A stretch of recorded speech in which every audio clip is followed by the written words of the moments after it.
trời cao hỏi tại sao người ta đang yêu nhau sao lại xa nhau.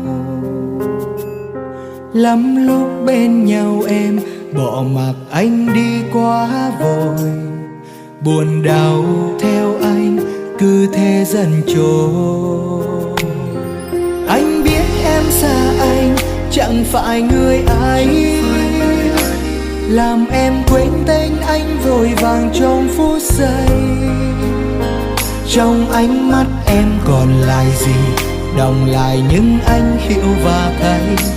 Hình dung anh không thể phôi phai, góc khuất em vẫn còn có anh. Làm sao anh quên đi được người, làm sao anh phải quên người đây. Khi đánh mất em anh sẽ làm được gì sau này. Yêu người nữa liệu hạnh phúc không, khi mãi nhớ về em như vậy. Cứ thế đi tìm hình bóng em ở trong mù khơi. Điều gì đến cũng đã đến rồi, mà sao chưa quên em người ơi. Cứ mãi đi tìm tiếng nói em khi đêm dần trôi. Vì tình yêu quá ngắn để anh chấp nhận nỗi đau anh vội vàng. Thôi thì anh chờ ngày tuyết rơi, chờ ngày tuyết tan.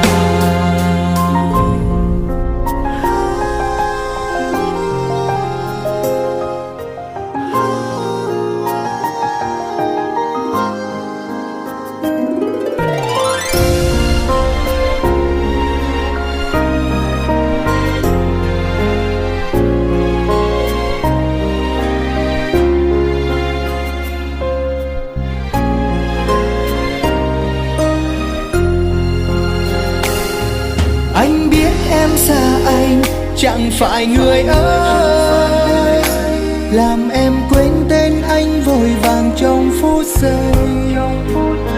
Trong ánh mắt em còn lại gì, đọng lại những anh hiểu và thấy.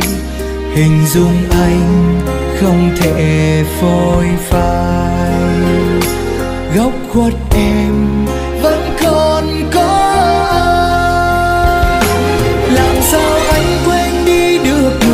Làm sao anh phải quên người đây.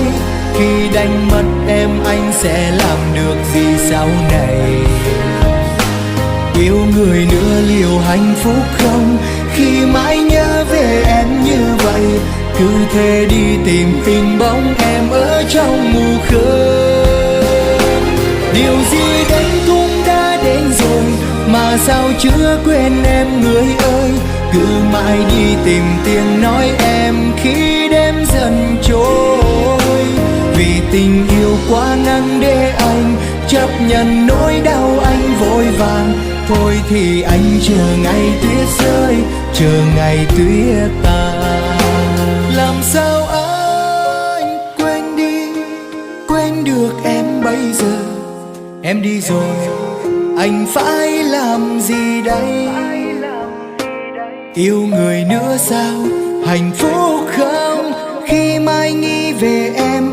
Cứ mãi đi tìm tiếng nói em ở trong mù khơi. Điều gì đến cũng đã đến rồi, mà sao chưa quên em người ơi. Cứ mãi đi tìm tiếng nói em khi đêm dần trôi. Vì tình yêu quá ngắn để anh chấp nhận nỗi đau anh vội vàng. Thôi thì anh chờ ngày tuyết rơi, chờ ngày tuyết tan.